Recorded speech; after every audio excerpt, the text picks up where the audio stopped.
For over 1,000 years, This is it. a remote Scottish cave I think this is a murder. has hidden a strange and violent death. They have gone through the left temple and out through the right temple. Get 'em up, boys, for the finisher. But who was the killer?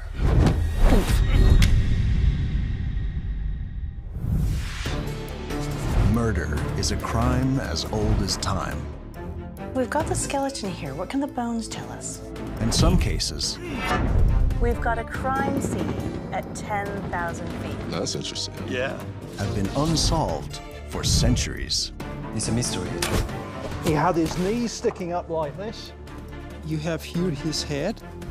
Now, archaeological geneticist Professor Turi King It tells us something about our past. and top homicide cop Rod Demery I've seen hundreds of murders, and it's all about putting that puzzle together with the evidence. are finally unearthing the truth So this could be an axe? Sure. buried in these ancient mysteries. Whether it's now or 1,500 years ago, I still want to know what made this person do what they did.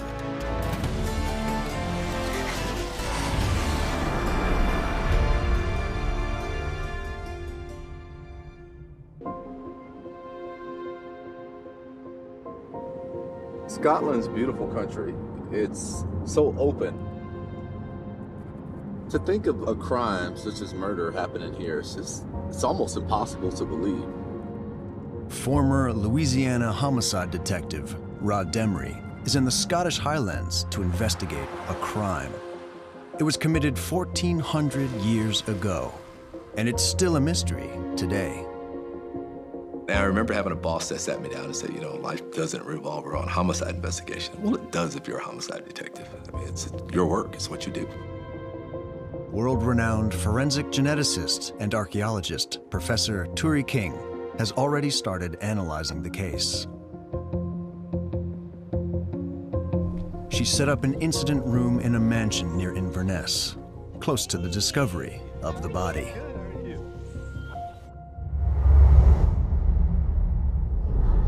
Let me show you Rosemarkie Man. He was found in a sea cave not too far from here. Named after a nearby village, archaeologists discovered Rosemarkie Man in 2016 in a remote cave on Scotland's northeast coast.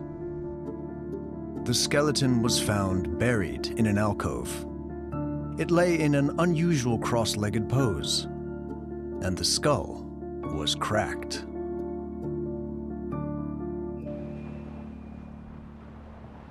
He's been radiocarbon dated to between 430 and 630 AD. This is the early Middle Ages, a time when an ancient group of people called the Picts lived in Scotland. What do you know about Picts? Not a lot. I mean, they were warriors or something. We actually don't know that much about them. They didn't have a written record. Okay. These are rather racy images based on what the Roman description was. They've got tattoos or they're painted and they're fighting naked, men and women. Naked in Scotland, right? This is probably complete fantasy. Yeah, very much so. Separating legend from reality won't be easy, but historians do agree that the Picts were serious warriors. There are some relics, such as jewelry and stones with mysterious inscriptions, but they're rare. Rod and Turi will have little to go on. But for Rod, murder is timeless. I don't think that murder changes. I see a lot in my career. I think people that kill people kill people. The way we view murder changes, but murder doesn't change. Rod and Turi have sharply contrasting styles of working. I think Rod and I are going to bring two different sides of the coin, really. There's this phrase about letting the bones speak. They can tell us all sorts of things, but you get to a point where that's it. Working with Turi is a little intimidating. She's very accomplished. She's reached things that I would probably never understand. His side is going to be more intuition, I think. What is his gut telling him? I think I can teach more basic understanding of things that are really not that complicated. Outbursts of anger, jealousy, rage. We're hoping that this investigation will tell us about the Picts. It may even change what we really know about them. Yeah, that's going to be interesting. You have some bones, not really an idea who the people were, in a cave about 1,400 years later. Rod has investigated more than 250 murder cases, including 60 as lead investigator, where he solved every single one. You look at the crime scene to give it perspective. You can think one way about something and then actually see the crime scene and revisit it. No one knows crime scenes like him, and he believes that even an empty cave, thousands of years after the act, can still yield clues. I think the evidence is going to be there.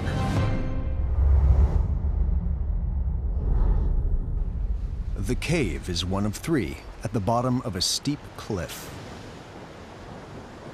Amateur archaeologist James McComas found the remains during an archaeological dig This is it. on an ancient metalworking site.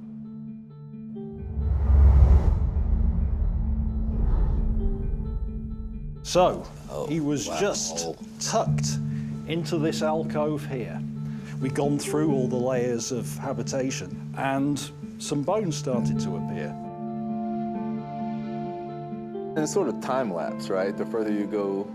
Exactly that. So the stuff at the top is recent, and the further down you go, the further back in time you're going.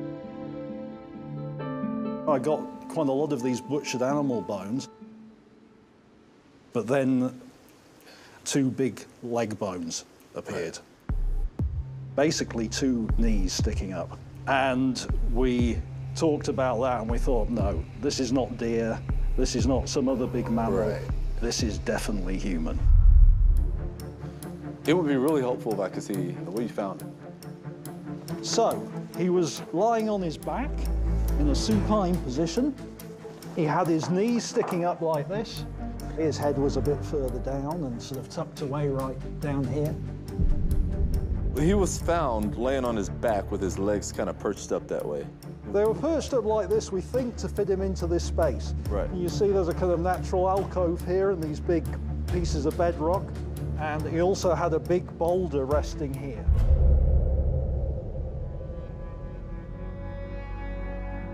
Tell me what you saw when you found the skull. At that point, we didn't know it was a crime.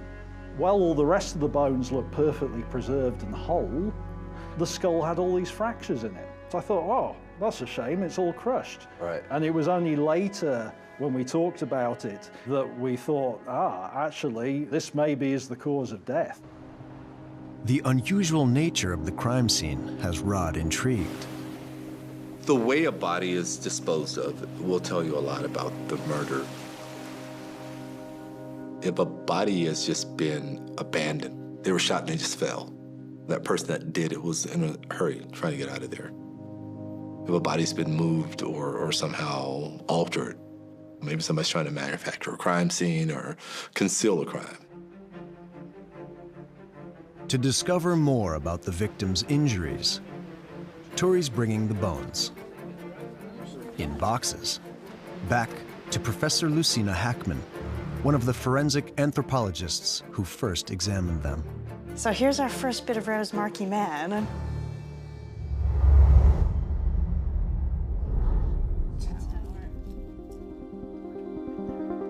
They start with the spine and pelvis, both fit and healthy. The victim had extra bone growth where his upper body muscles attached to his skeleton, a sign he exercised regularly. So we think Rosemarkie Man's down the gym, huh? Well, unlikely at that time, but certainly he was doing something that was active, and it was keeping him fit. Bones fuse at certain ages. A small sliver on the clavicle, or collarbone, shows Rosemarkie Man reached at least his mid-20s. But they can narrow it down even more. What we then do is look at those areas of the body that we know change as somebody ages. So we've looked at the end of this rib here, and we know that that correlates to somebody that's between the ages of 24 and about 32. So he's essentially coming back as a relatively young man. I absolutely love the detective work involved in my job. I love the taking all of the strands of evidence together to piece together a picture of what's happened in somebody's life and how they've died. So I can already see from here, he has got injuries on him. So what was he like when he arrived with you? So the skull was in pieces. We had to spend quite some time piecing the skull together like a jigsaw, enough to be able to start to understand what happened. There's actually an injury at the top here, and you can sort of see the shape of the injury. He's also got injuries to the mandible, which is a jawbone. And you can see here, they've impacted right up into his skull. You can see, so he's lost teeth. The root is still there. The injuries, the way they're described to the skull, and the pristine condition the rest of the bones with the skeleton is, you can't avoid the fact that it's intentional. Turi is continuing to look for more forensic evidence.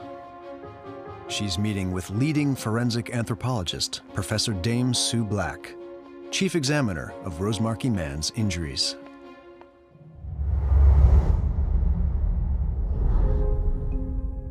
The human skull is a bit like a boiled egg. You imagine you hit this with a hammer. You get a depression. But what you also have are these radiating fractures that are coming out from there. That was the point of impact, and this is where the forces from that impact are being dissipated out. Now, if you were to then have a second fracture to that site, but look what happens to these radiating fractures. They stop at the point where you've already created a fracture line. So we can tell that this one happened first and this one happened second.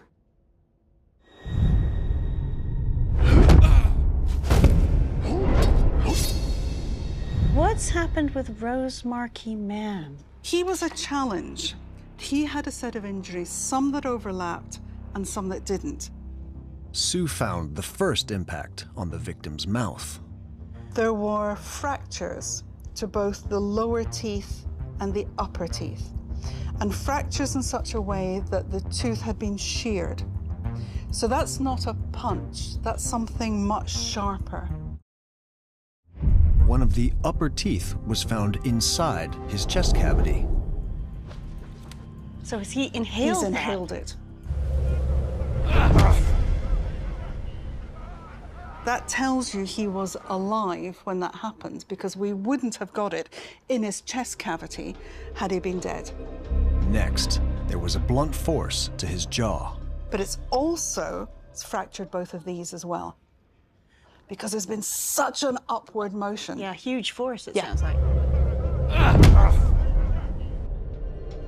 It's likely the third injury was caused when the victim fell backwards and hit his head. But that wasn't the final blow. They have gone through the left temple and out through the right temple. Oomph. Whoever it was, they wanted him dead. Yeah. This brutal fourth injury gives telltale signs of the way it was inflicted. So in an entry wound, the bone is beveled on the inside. On an exit wound, it's beveled on the outside. And when you see the exit wound in particular, it's circular. Yeah. So there's a circular exit wound that says that fits well with, you know, a lance, a spear, something along that sort of line. The chance of anybody getting up after that is extremely slim. Even so, there's a fifth and final injury. That comes in on this space here. And it's again a penetrating injury.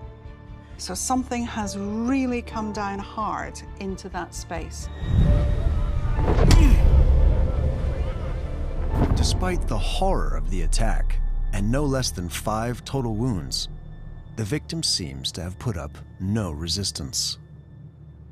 What I don't have are any defense injuries on him at all. Nothing that says an arm went up and a radius or an ulna became fractured. Nothing of that at all. So he's not defending himself, which means surely he must have been taken by surprise.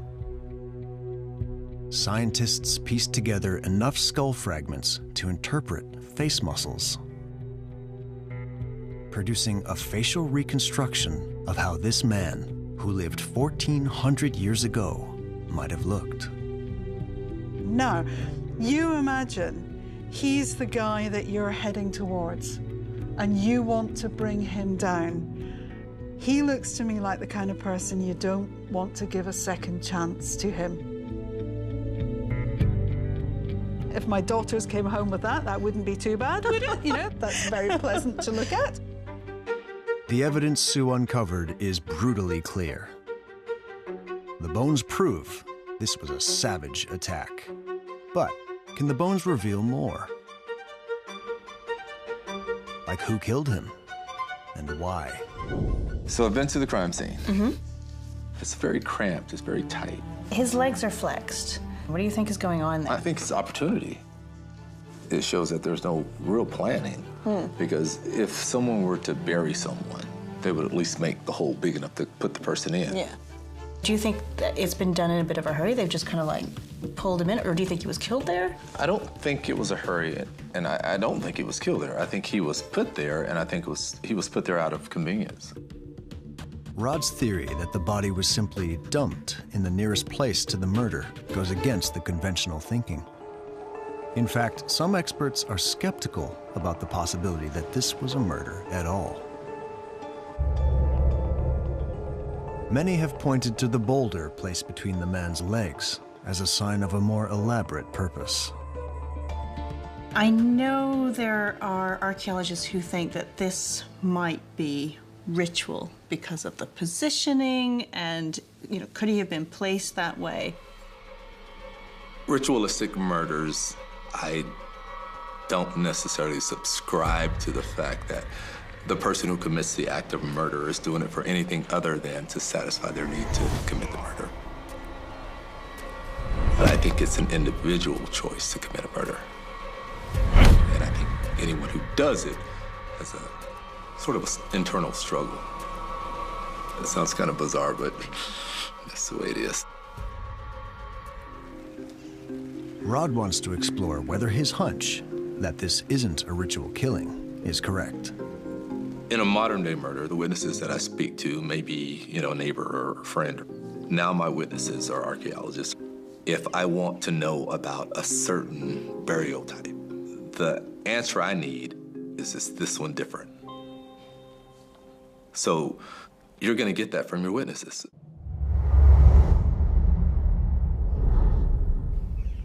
Rod's meeting archaeologist Steve Birch, an expert on Pictish burials. Is it typical to bury in caves? No, it isn't. And, you know, if we look at within the early Pictish period, we're seeing this quite regimented style of burial with cemeteries under these various types of mound, round barrows or square barrows, and some individual graves as well. Nothing like this. I've looked through all the literature, and there's just nothing quite the same at this time. That's what piques my curiosity. The fact that there is no parallel. There is something distinct about this particular burial. Backing up Rod's theory is the fact that no other Pictish bodies have been found in caves. Most have been discovered under barrows or cairns, with groupings of 5 or 6 bodies. But these bodies are arranged very differently to Rosemarkie Man's. Most of them are the line on the back, typical inhumations, arms down by the sides, legs parallel. As I look at his body, the way he's placed in here, I think is out of a matter of convenience. There's no pre-planning. I think he was forced to fit in there. The grave was shallow. His head was raised because they ran out of space. And I think they had to sort of force his feet and kind of contort him to put him in that position. The other thing that stands out in this picture as well is the discoloration on the left knee, to show that that was sticking out of the sand. Right. It's visible, it's bleached. There are a lot of different reasons why someone would want to display a corpse. It would be someone that wanted to make a serious statement about it. And it's not the only seemingly deliberate display. To be partially exposed in a huge boulder in such a specific place suggests almost disdain. It's emasculating. Yeah. A thought of some academics is that this concentration on the pelvic region might be something to do with fertility. Not only are you killing this person, you're killing their ability to reproduce. It's hugely symbolic. But was the symbolism part of a mysterious ritual? Is there evidence of maybe some sort of affiliation with religion? If you went south of the border at this time, you've got the Anglo-Saxons who were also burying under mounds and things like this, sometimes in ships, like the Vikings. Lots of grave goods. So, you know, the Picts are standing out in that. It's almost like a Christian trait, you know, with no grave goods, but it's obviously pre-Christian. At the time of Rosemarkie Man's death, Irish missionaries were trying to convert Pictish kingdoms to Christianity, often successfully, but some resisted. To the west of Rosemarkie, on Scotland's Isle of Egg, St. Donnan and his followers were slaughtered in the 7th century. Would the Picts around Rosemarkie's time, would they have been Christians? A really difficult question. Christianity obviously came in and made its mark in quite a big way, but at the same time, I think there's a good chance that these Pictish individuals who are dealing with Rosemarkie Man are still pagan. Yeah. They've still got their own identity and they're doing their own thing. Ordinary Picts may have resisted this new religion. And I think even the Pictish stones, it's been suggested that the Pictish stones are in a way some sort of affront to the Christianity coming into Scotland. But it was the local leaders who were the missionaries' main targets. Thinking about the elite at this time, if you can convert those individuals, then you have a chance that will ripple through the underlying society. You don't convert huge numbers of people, you convert their leaders. The majority wanted to stay pagan. The fact that this Pictish man had taken on this new religion may have been the motive for the actual murder. The political and religious aspects of the time have given Rod a first suspect. If Rosemarkie Man was a Christian convert, he may have been killed by an enraged pagan Pict.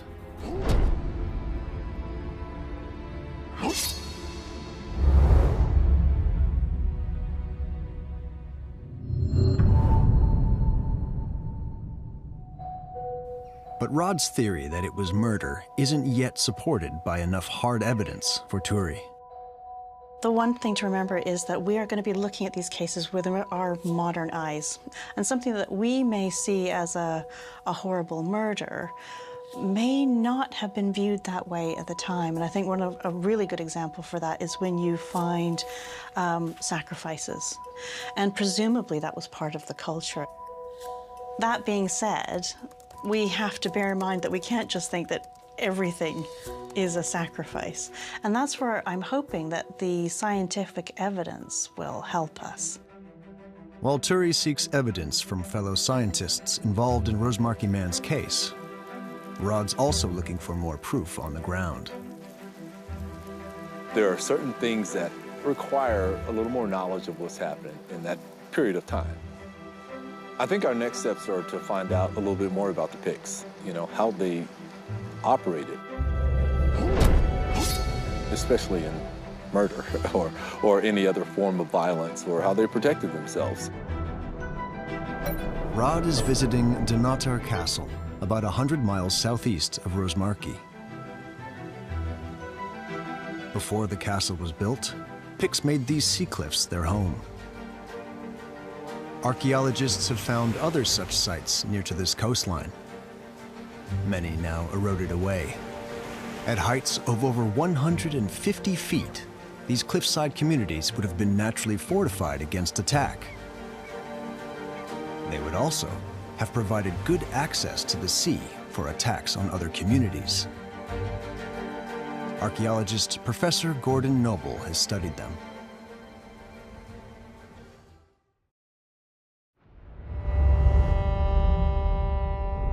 In the Roman period, the Picts are known as sea raiders. They're raiding parts of the Roman Empire, they're going beyond the frontier at Hadrian's Wall, and that sea raiding seems to continue into the post-Roman period. So the sea and coastal fortifications are really important to the Picts. There's very large-scale pitched battles in this time period involving thousands of people, but you also get smaller raiding parties, you know, cattle raiders. Is it possible that the Rosemarkie Man was killed by a sea raider? I think absolutely, it's a distinct possibility. Rod recognizes a similar motive in modern-day murderers. The desire of one man for another man's property. I think that's part of a primal battle. It's someone that wants to come in, take the riches, and leave the people dead. It's no different than someone that wants to occupy a territory that sells drugs in modern day. Now you have displayed this power where you've taken over and become the person in charge. If Rosemarkie Man was defending his territory, a prime suspect would be a sea raider.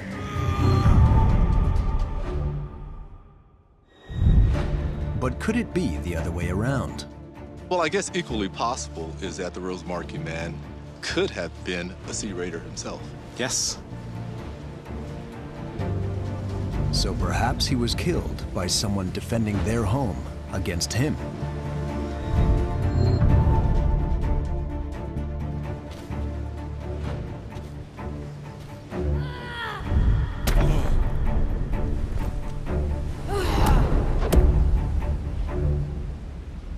Be interesting to see, you know, did he grow up locally or is he from farther afield? Turi can answer that question. Archaeological science can now reveal where a person came from, even a body that's more than 1,400 years old. Professor Kate Britton at the University of Aberdeen specializes in this research.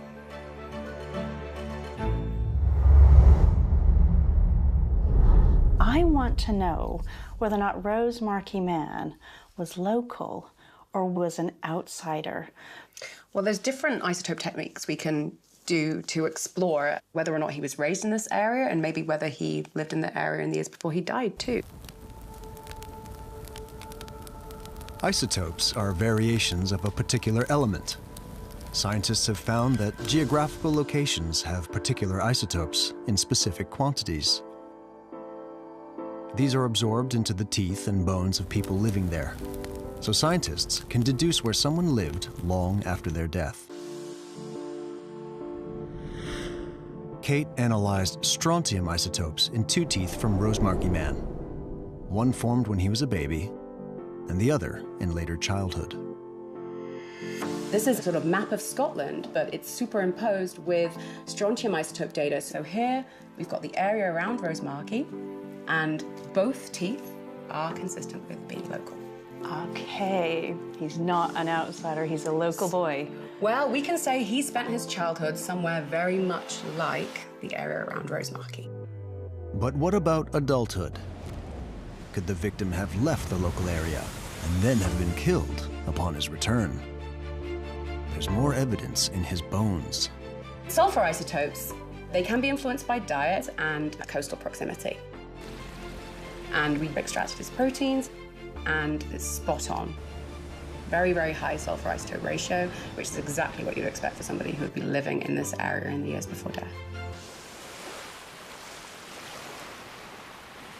Everything at the moment, all of the evidence is pointing to him having grown up here, lived here, and then being murdered here. This means if Rosemarkie Man was killed in a fight for territory, he was almost certainly defending it. But Gordon has another suggestion for Rod. Rosemarkie Man lived in the period after the Romans had left the British Isles. They left a power vacuum in their wake, and Picts often battled to gain that power. You do actually get these little fiefdoms, you know, these warlords emerging. We know that Rosemarkie, that area, becomes part of the major kingdom known as Fortrue. Fortrue is believed to have existed from at least the 4th century. It grew in size and claimed power over other Pictish kingdoms. Some experts believe Fortrue kings were kings of the Picts, and Rosemarkie was at the heart of it. In that 5th, 6th century, Rosemarkie is becoming the preeminent area of Pictland. So with power comes enemies, doesn't it? Power grabs are familiar to Rod. The way I make this make sense in my mind is I think of modern-day gangsters and modern-day warlords. After they hold that power for a while, there's always someone ambitious, you know, that wants to come up and take over. It's a really interesting metaphor. So I think it'd be important to look for evidence of status as well. You know, is there any indication that he could be a war leader or a warrior? To investigate status, scientists can again analyze isotopes.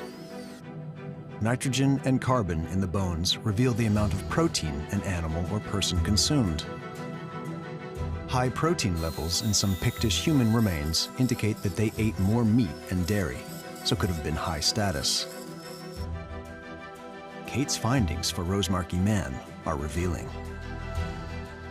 That would be a good fit for a diet that had a lot of pork in it, or possibly wild boar, or a diet that also incorporated chicken, ducks, geese, and maybe even freshwater fish. So he's definitely a meat eater. Definitely a meat eater. Kate plotted his data on a food web showing the diets of other Pictish bodies buried across northeast Scotland. It's evident that Rosemarkie Man's diet matches the higher levels of protein for high-status Picts found in Fife and Burghead, which is believed to have been home to Pictish royalty. Does that allow us to say something about the status of Rosemarkie Man? Is he high status? I think that's something tricky to say. He's a meat eater that's eating some fairly high trophic level foods. We can't say too much more than that. It is interesting, though, because as you say, he's grouping with Picts who are normally given proper burials, such that you can find them. And he's in a cave, so he really stands out in that way. Rod now wants to find out what it might mean to be a high-status Pict. He believes that understanding a victim's world is key to tracking down their killer. Not only to solve crimes, but to survive on the street, you have to be able to understand people. You have to respect them and their way of life. Most people think in terms of their experiences, and we have to figure out a way to think like the person who committed the crime and the person who the crime was committed against. Archaeologists have uncovered some facts about Pictish life. It's believed they lived in roundhouses and longhouses. They grew crops, such as wheat, barley, and flax, and raised livestock, such as cattle and horses. Hamish Lamley has immersed himself in the craft of Pictish leatherworking for more than 10 years. He set up a temporary Pictish camp to give Rod some insight into their culture. Welcome to our craftsman's camp. There's so much going on here. We are working some hides to get them soft, making some shoes, and some blacksmithing as well. So is this the typical dress? This is typical of what you'd see this time period, the shoes, shorts, tunic, and a cloak with a belt and jewellery. The jewelry is interesting. Is there a significance to it, or is it just decorative? It would show your status in social situations, but it's also your collateral, your bond in a transaction as well. If you want to use somebody's mill, you'd hand your brooch over as collateral for that. A lowly craftsman as myself with a copper alloy brooch like this is quite acceptable, but the elite would go into larger, more decorative brooches, and we might have somebody like the Rosemarkie Man wearing possibly something like this, which is a chieftain's chain. Now, if you hold your hand out for me. Oh, wow. You can really feel the there's a lot of weight to silver in this. This modern-day replica is based on 10 high-status Pictish chains still in existence. How much is something like this worth? Today, with the silver and the time involved, this is worth about £4,000. Kind of reminds me of modern-day rappers. It's not too different. Yeah, and the status that comes along with it. Ironically, the display of jewelry apparently hasn't changed a lot since 600 AD, basically the same. And typically, when people display these types of jewelry or things worth money, oftentimes when they're robbed or murdered, people take this. Absolutely. Some things just don't change in history. Can you give me any other indication on how wealthy Picts lived? What kind of made them stand out? We'd see powerful titles, and we'd see them leading men in campaign, trading, bringing wealth to their states.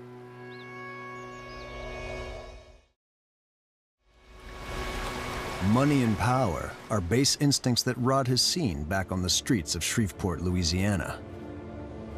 I believe that all murders are the result of sex, money, power, and control. Everything comes from those motives. Rod's meeting with Hamish means he now suspects a third possible murderer. An ambitious rival who wanted to become leader.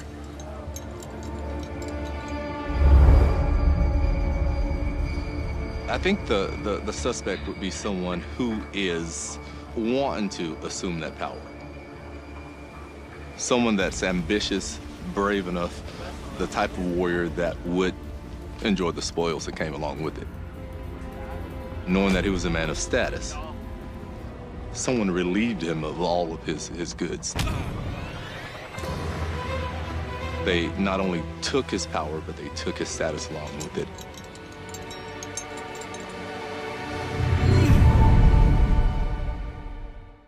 That's a very interesting concept because that's exactly what happens today. But leaders weren't the only Picts considered to have status. Blacksmiths were valued.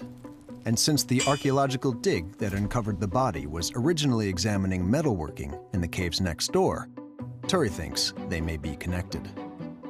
So at the moment, based on what I've seen, I think that possibly Rosemarkie Man was a metal worker. And I'm wondering if it was a disgruntled customer.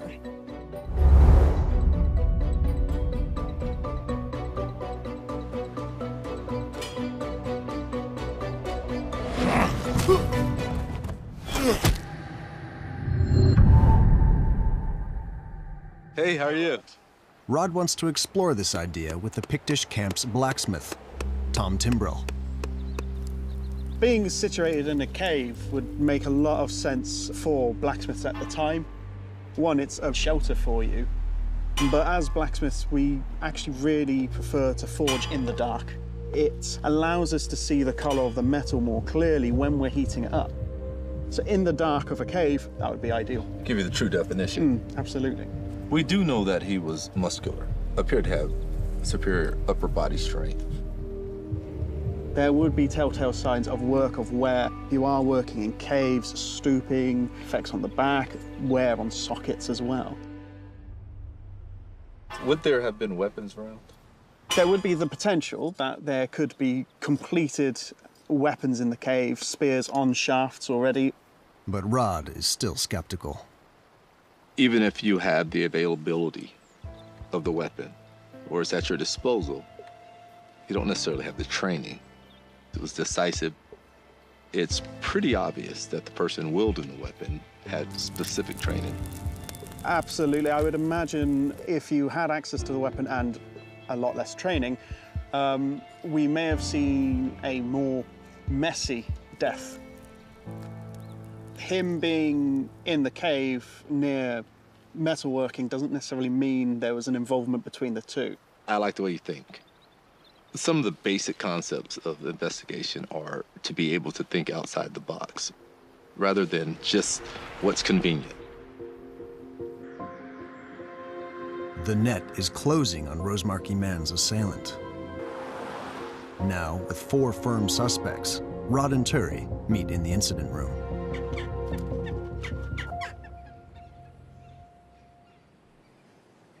So who are your suspects? Well, there's the possibility that it was an invader. Then there's the possibility that Rosemarkie Man wanted to convert to Christianity, and maybe that ruffled some feathers, and maybe people didn't want to change their way of life. And then somebody would have wanted to get rid of him because of that. Yeah, I think that may have been the catalyst, but I think the actual root of it is that someone wanted his power. I'd like to throw in a 4th. Okay. Metal worker. There was a customer who was not happy, and he happened to be trained, and he targeted him. The only thing that I can be certain of is how he was killed. Very deliberate. I'm kind of stuck on why or who would have done that, though. With 4 suspects now in play, Rod and Demery still think they need one more bit of evidence. They have the skull with clear points of impact. If they can figure out the murder weapon, it may tell them who wielded it.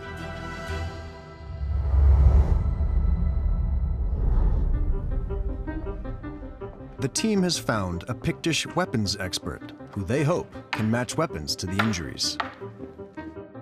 Paul MacDonald recreates Pictish axes, swords, and spears from images carved on Pictish stones.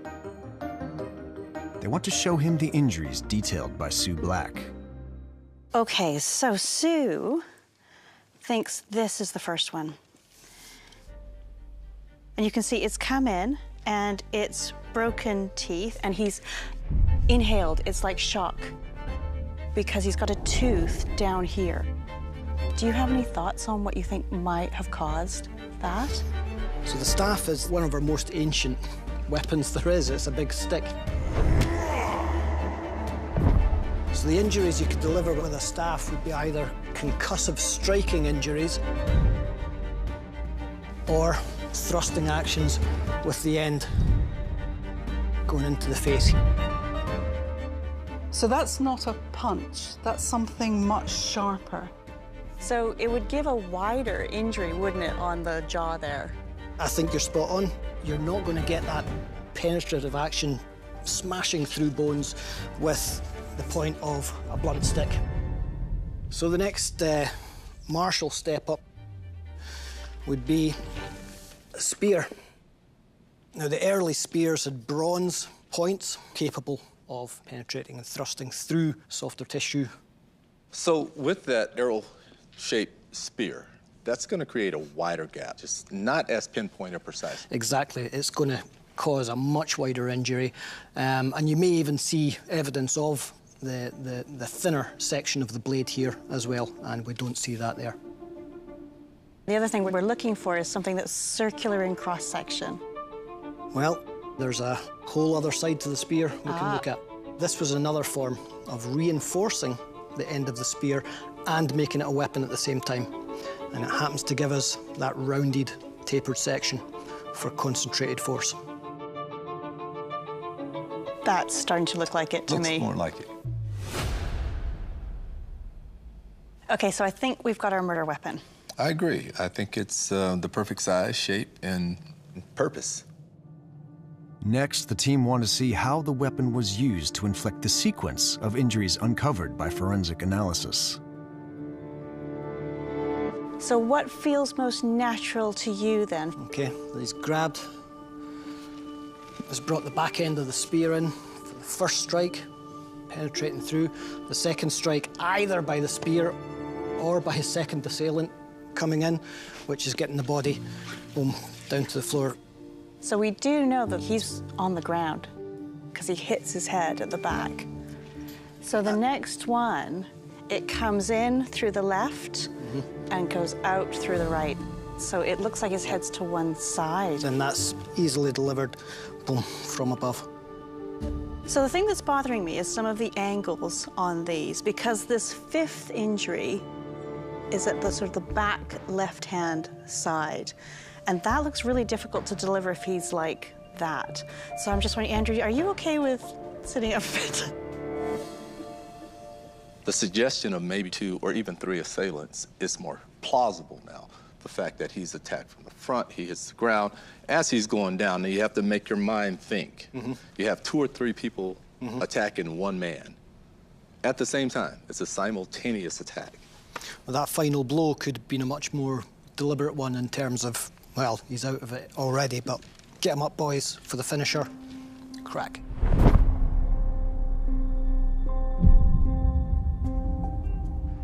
Paul's demonstration of the attack shows that it's likely Rosemarkie Man was set upon by a group of people. Rod thinks he's nearing the end of his quest. If I couldn't solve a murder, I think I would be totally devastated by it. I'm really weird when it comes to murder. It's like the ultimate goal I'm trying to reach, to understand it. That's the object, that's the goal. After much deliberation, Rod's insights and intuition have led him to one particular theory. I believe Rosemarkie Man was a man of power, a man of influence, and probably a political leader. He's a meat eater that's eating some fairly high trophic level foods. This killer was someone who wanted to seize that power or neutralize him. How much is something like this worth? This is worth about £4,000. Now, during that time, there was a lot of change happening. Rosemarkie Man was probably a man who was resistant to change. I don't think that it was a surprise to anyone except Rosemarkie Man. It was clear that it was a pointed, rounded weapon. Then that's easily delivered, boom, from above. I think he was attacked from the front while simultaneously being attacked from the side or the back. And as he fell, I think he was finished. These were severe blows that were inflicted in a very skillful manner. He's placed into a very shallow grave. He was lying on his back in a supine position. His head is tilted upward and his legs are folded. He didn't fit that hole. They just wanted to get rid of him and dump him. A stone to the groin suggests someone wanting to display some power or a finality. Taking into account all of the evidence, Rod thinks the most likely murderer was a rival leader.